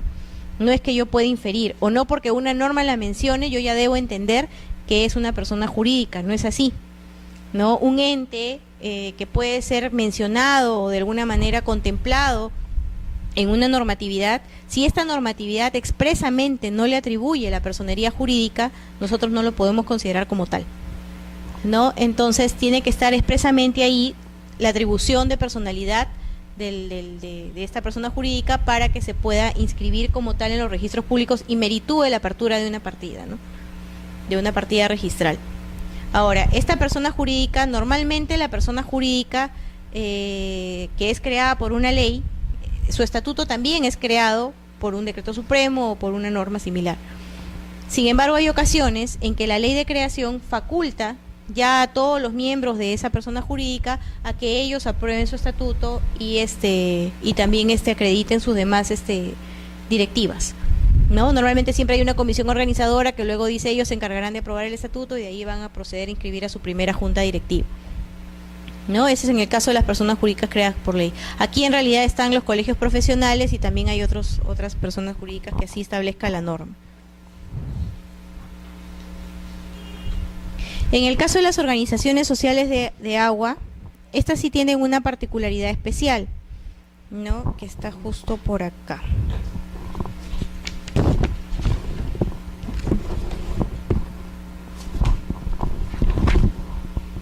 ¿Por qué menciono las organizaciones sociales de agua? En realidad, al inicio no pensaba contemplarlas, sin embargo, a raíz de las últimas normas que han venido saliendo, está ingresando al registro una serie de no solo constituciones, sino de actualizaciones de directivas vinculadas a las organizaciones de usuarios de agua, ¿no? Estas se rigen por la ley de los recursos hídricos. Antes tenían una normatividad especial, pero la ley de recursos hídricos de alguna manera inicia todo el camino de estas organizaciones de usuarios de agua, que también en algunos casos han sido motivo de manifestaciones, ¿no? Nos dice la norma que los usuarios de agua, dice, ¿no? Se considera usuarios de agua toda persona natural o jurídica que cuenta con un derecho de uso de agua otorgado por la Autoridad Nacional de Aguas. Es esta Autoridad Nacional de Aguas la que finalmente va a expedir las resoluciones que necesitamos para que luego se puedan inscribir, ¿no? Así que los titulares certificados nominativos, ¿no? Bueno, esto no. Y las divide en dos. Hay dos tipos de usuarios de agua, ¿no? Y dentro de cada tipo también, en uno de los tipos también hay una subdivisión. Primero hay los usuarios de agua, nos dice que comparten una fuente de agua superficial y un sistema hidráulico común. Ahí van a estar las comisiones de usuarios, los comités de usuarios y las juntas de usuarios de agua. Pero también hay otros que tienen una fuente de agua propia. En este caso, ellas se van a poder organizar como las asociaciones que nosotros conocemos del Código Civil. Pero tienen que tener obviamente la autorización que les otorga la Autoridad Nacional de Agua para el efecto, ¿no? Pero expresamente les dice, ¿no? Las organizaciones de usuarios de agua se constituyen a partir de la entrada en vigencia del reglamento, adquieren su personería jurídica con la inscripción en el registro de personas jurídicas. Y aquí nos dice lo siguiente. Dice, para lo cual tienen que adjuntar la minuta de constitución, la constancia expedida por la Administración Local de Agua, que certifique el cumplimiento de los requisitos técnicos. En realidad lo que acá se está considerando es que lo que debería ingresar al registro es la copia certificada donde conste la minuta de su constitución y esto ya después lo tendrán que presentar para su resolución, obtener su resolución administrativa.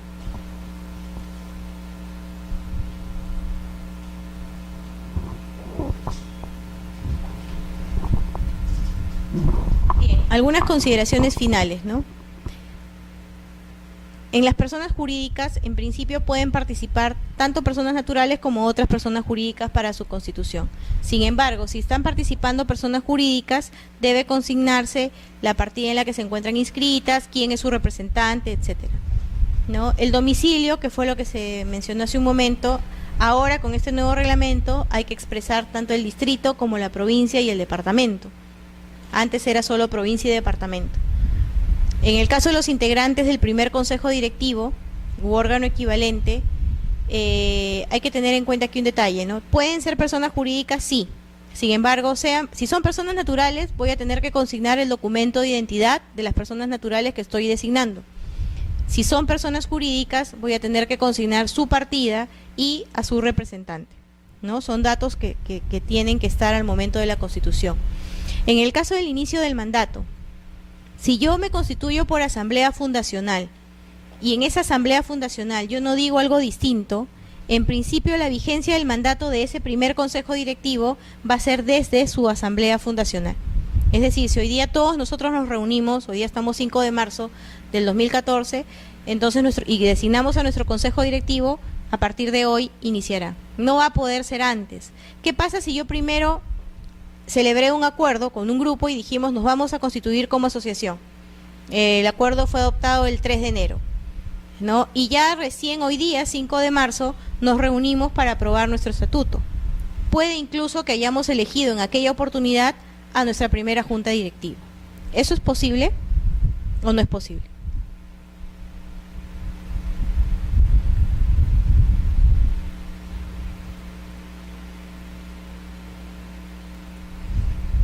En realidad sí es posible.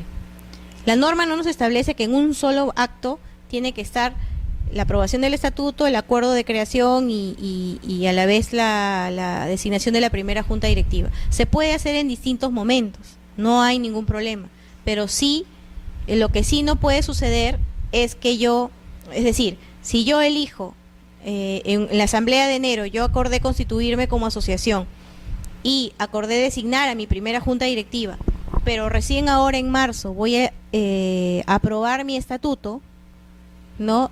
La directiva que yo elegí en enero no va a regir desde enero. ¿Por qué? Porque no se puede admitir una directiva sin que no tenga un estatuto que la respalde. En ese supuesto, lo que se establece es de que esa directiva, aun cuando yo la haya elegido en enero, para efectos del registro va a iniciar su mandato en la fecha en que se aprobó el estatuto. La aprobación del estatuto ¿Puede ser posterior? Sí, no hay problema, pero la Junta Directiva no va a poder iniciar funciones antes de la aprobación del estatuto.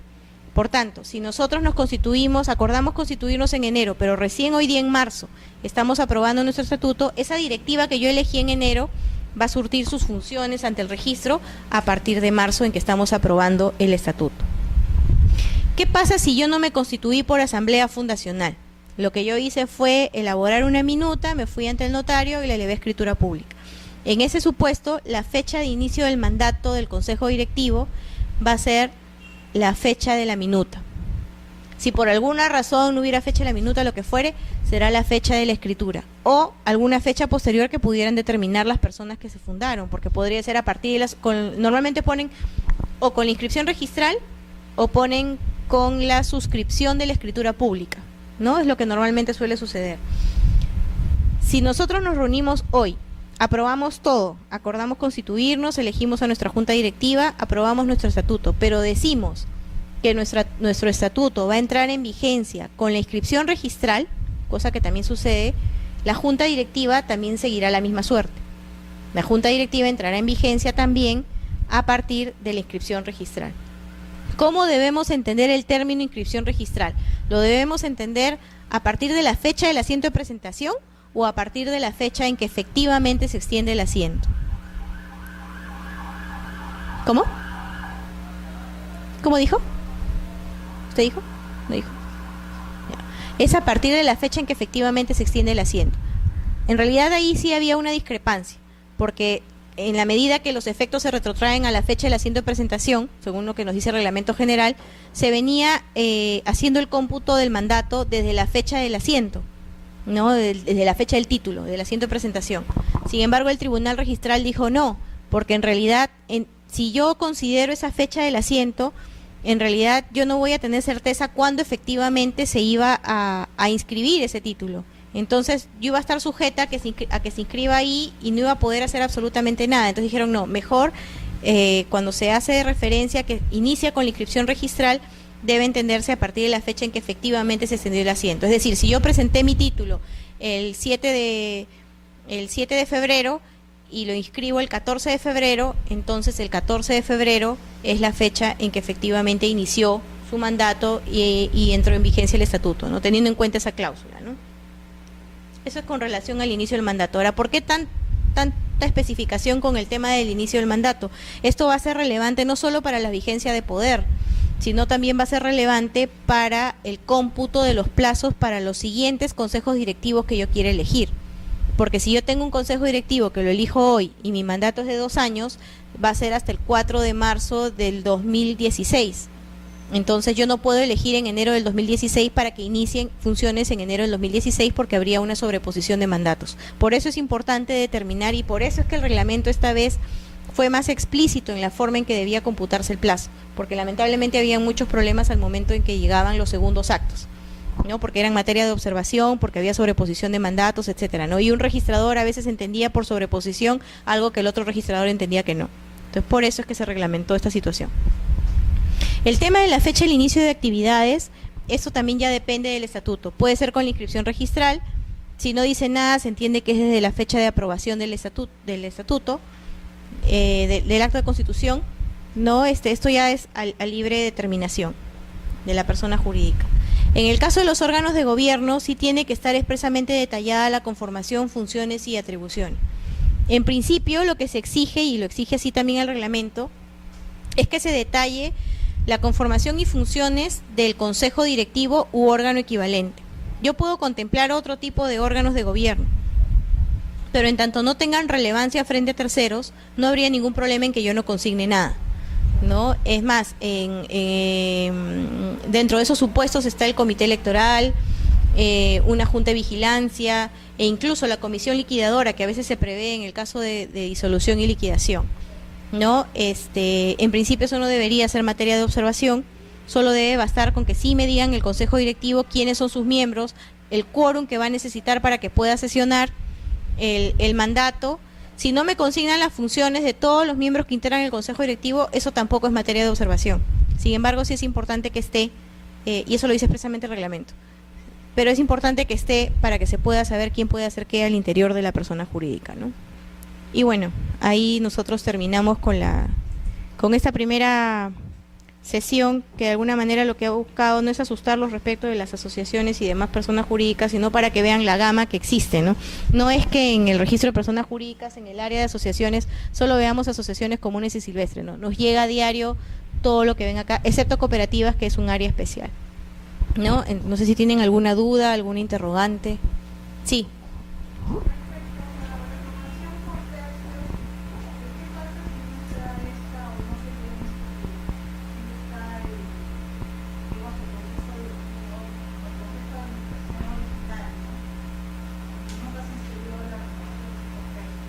Ya. A ver, aunque me voy a adelantar un poquito a un tema que es después, la única manera de que se entienda esto es con un ejemplo. Perdonen la espalda un ratito.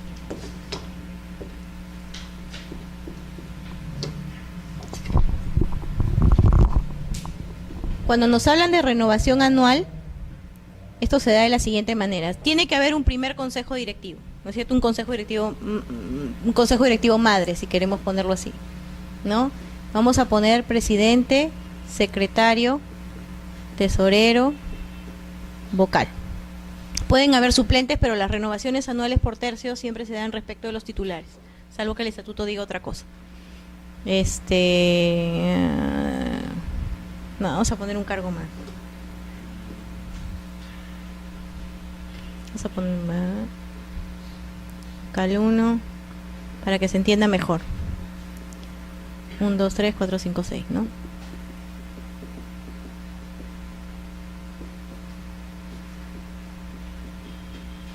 Para que se posibilite a futuro la renovación anual por tercios, que va a implicar que al menos 2 van a tener que ser elegidos. El primer consejo por 3 años, otros 2 por 2 años y otros 2 por 1 año, ¿no? Esto va a determinar ¿qué cosa? De que al año siguiente, como es una renovación anual, acá estamos 2014, 5 de marzo. Esto va a implicar que al 5 de marzo, o antes también puede ser, ¿no? Pero siempre arrancando a partir del 5 de marzo del 2015, ¿a quiénes voy a renovar? A ellos 2. ¿Qué pasa si nos pasamos del 5 de marzo y yo no renové a nadie? Tengo que ver mi estatuto, ¿no? En el caso de las asociaciones provivienda no se permite la continuidad de funciones. En el caso de las cooperativas sí podría permitirlas, porque el estatuto prácticamente como que lo deja un poco ahí la norma como que lo deja y lo que determine los fundadores, ¿no? Entonces, si hubiera continuidad de funciones, acá es como que no hubiera pasado nada. Si no hay continuidad de funciones, vamos a suponer que mi estatuto me dice que el consejo directivo son 6 miembros, pero que funciona, o sea, su quórum, con 4. Si estos 2 no están, este consejo directivo va a poder seguir funcionando. No hay problema. El asunto es que después van a comenzar a vencer más mandatos y ya no va a poder funcionar. Y el presidente se va a encontrar legitimado solo para convocar elecciones, ¿no? En el caso de las cooperativas le otorgan esa atribución al Consejo de Administración como órgano colegiado, ¿no? En el caso de pero hay estatutos que sí les han permitido que sea el presidente el que también convoque. Lo mismo sucede con el Consejo con las asociaciones proviviendo, ¿no? Entonces, ¿esto qué va a determinar? Que yo al 5 de marzo del 2015 yo deba renovar estos 2. Entonces A le van a quedar 2 años, a B le van a quedar 2 años, a C le va a quedar 1 año, de 1 año, y aquí van a aparecer X e Y, ya por 3 años. Esto implica la renovación anual por tercios. Si yo no hice esto y llegamos al 5 de marzo del 2016, ¿qué hago ahí? ¿Elijo nada más por los periodos que les quedan? No. Siempre a las personas que yo renueve, porque ahí yo voy a tener que renovar a partir de acá, siempre va a ser por 3 años. Entonces ustedes me dirán, sí, pero el siguiente año ya no se va a poder posibilitar el tema de la renovación anual porque ya como que se desconfigura todo, o va a llegar un momento en que ya no va a haber. Tendrán que renunciar.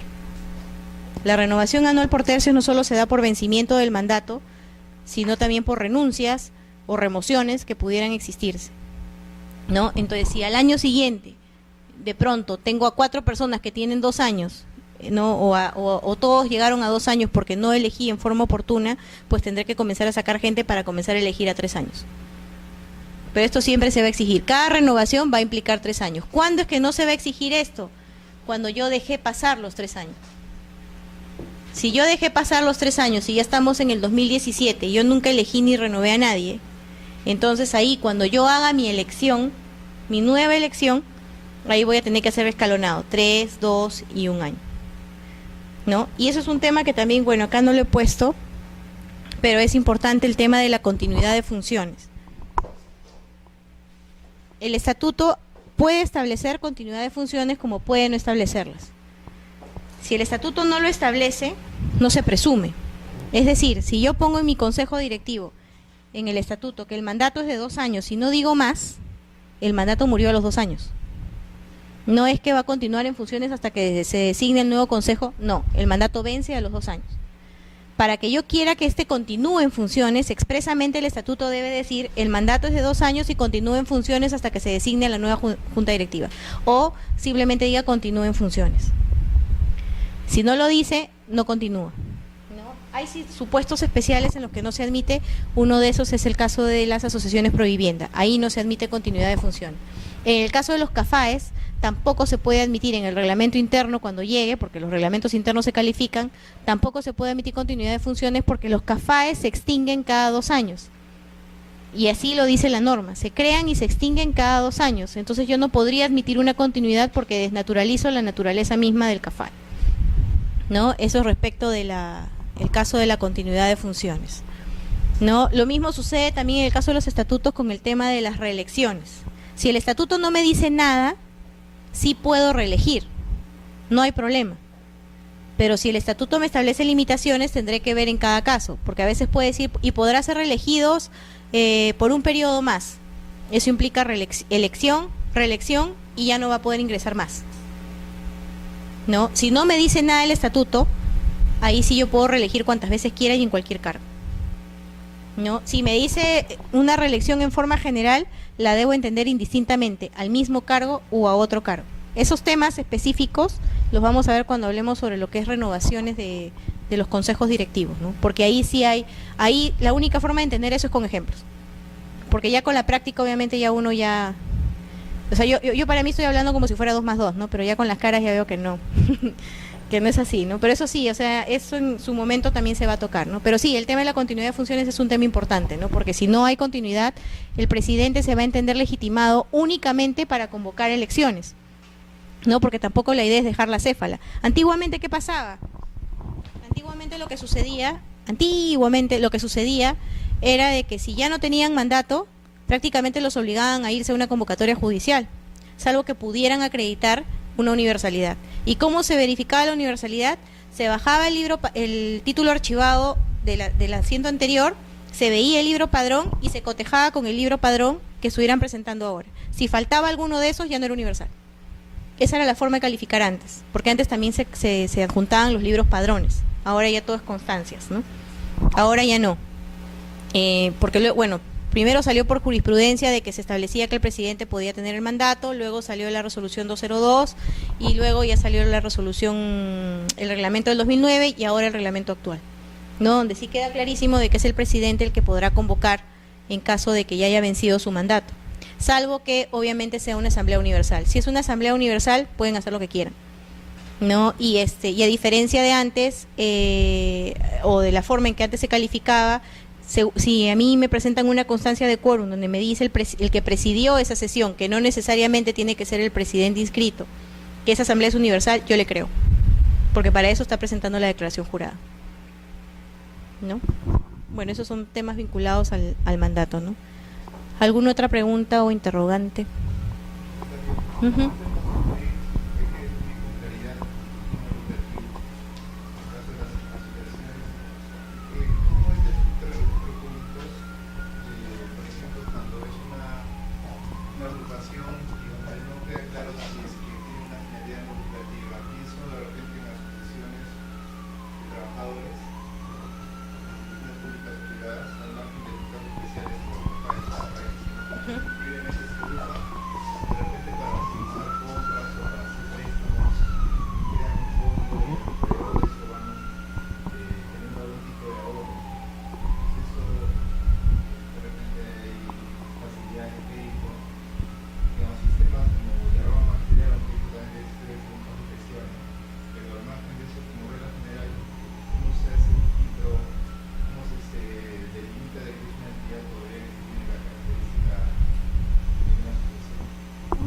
Bien, ahí la calificación en realidad va en el caso en concreto, ¿no? Por ejemplo, en el caso de las derramas, hay determinadas derramas que sí están circunscritas a la supervisión previa por la SBS, ¿no? Incluso si quieren modificar su estatuto, primero tiene que dar la autorización la SBS. O sea, hay determinados supuestos especiales en donde sí efectivamente hay un ente el que la supervisa y nosotros tomamos en cuenta eso.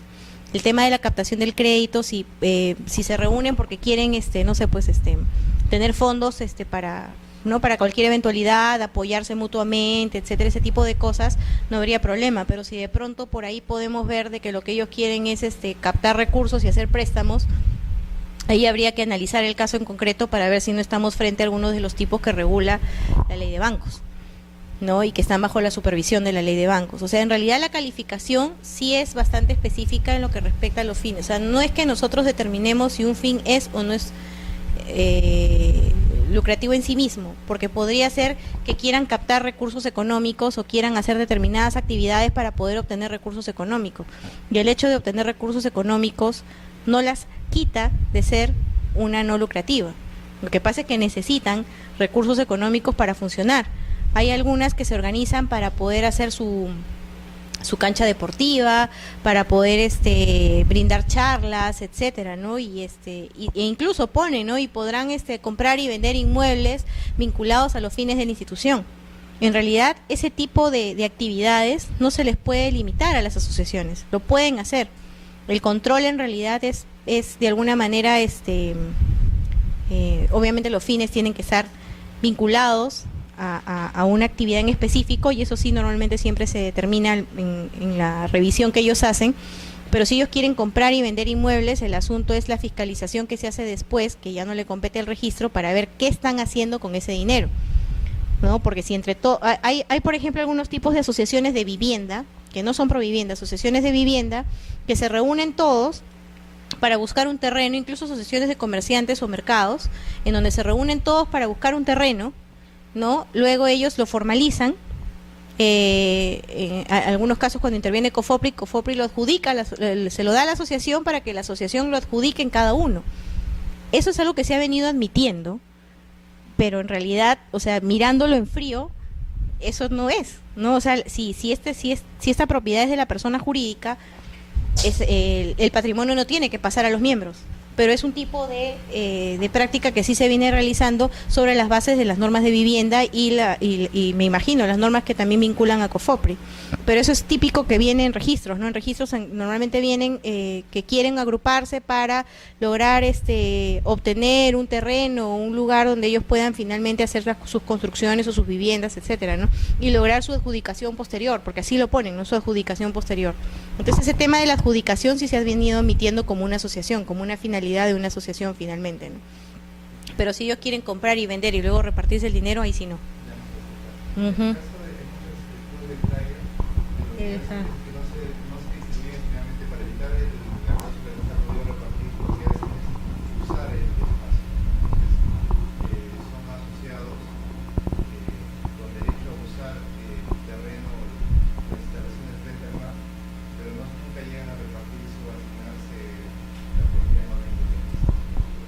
Claro, son uno de los estatutos más engorrosos que existen. En realidad fue con las casas de playa, con las primeras que se vio una finalidad sui generis en constituciones, ¿no? En constitución de asociaciones al menos, ¿no? Porque si uno lo miraba, más parecía como un condominio, un tema netamente de predios, pero en realidad lo que estaban haciendo era asociarse. Es más, hay juntas de propietarios, ¿no? Que como junta de propietarios no se inscriben en registros, pero sí hay asociaciones de propietarios. Exacto, porque muchas veces no estamos hablando de un edificio con 10 pisos y dos familias por piso. Normalmente son torres, no los que están en predios, me imagino que eso lo ven más seguido, pero donde son torres de torres de torres, y a veces no se pueden poner de acuerdo todos, o uno ya comenzó a dejar de pagar y los otros lo único que buscan es hacer una asociación de propietarios para ver qué hacen. Pero ¿qué filtro se hace ahí? Si es que hay si alguno de los fines para los cuales se crea la asociación de propietarios es similar a la de junta de propietarios, esa inscripción se deniega. Porque tampoco es que burlen la norma estableciendo una asociación de propietarios cuando en el fondo lo que está cubriendo es una junta de propietarios. ¿no? Y asociaciones de propietarios se van a encontrar muchísimas, porque como digo, un buen tiempo sí se estuvieron inscribiendo así, pero ya luego se comenzó a hacer un filtro más exhaustivo, ¿no? O sea, un momento, estos son funciones que están expresamente determinadas para la Junta de Propietarios. Entonces una asociación no se puede constituir con esa finalidad. Incluso hablaban de porcentajes, de áreas comunes, ¿no? Y todo lo consignaban en su estatuto, pero eso es propiamente de un reglamento interno, no es de una asociación, ¿no? Y también se denegaba, ¿no?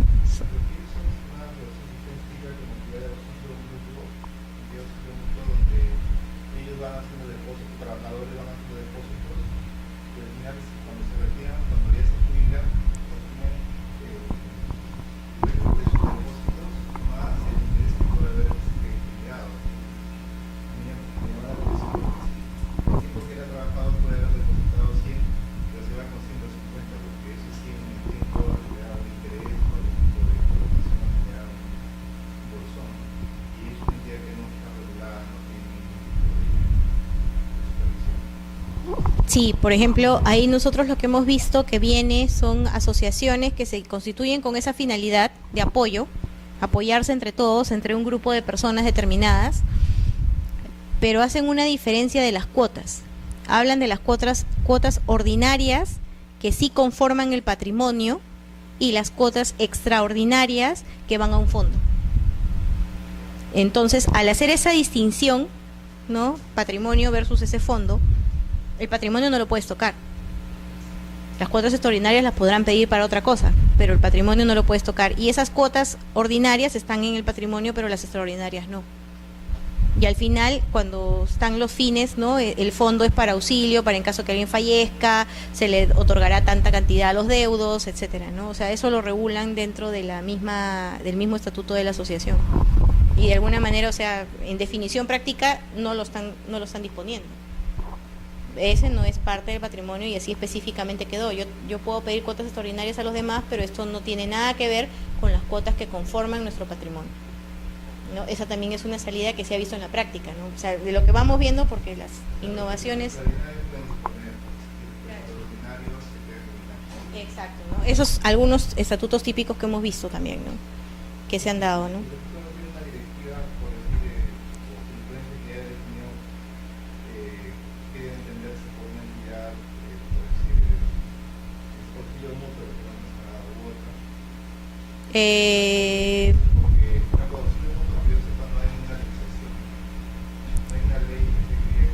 Sí tiene una normatividad especial, porque incluso en caso de que tengan auxilios mutuos tienen que tener una determinada autorización que ahorita no la recuerdo, pero hay algunas que mencionan el término auxilios mutuos, pero pueden mencionar ese término u otro, pero no necesariamente está vinculado a una recaudación, ¿no? Entonces en realidad es en el caso en específico en que se ve, ¿no?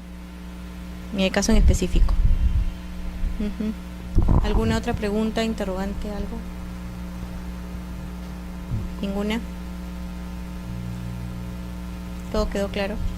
Pues les van a tomar examen, ¿ah? Sí.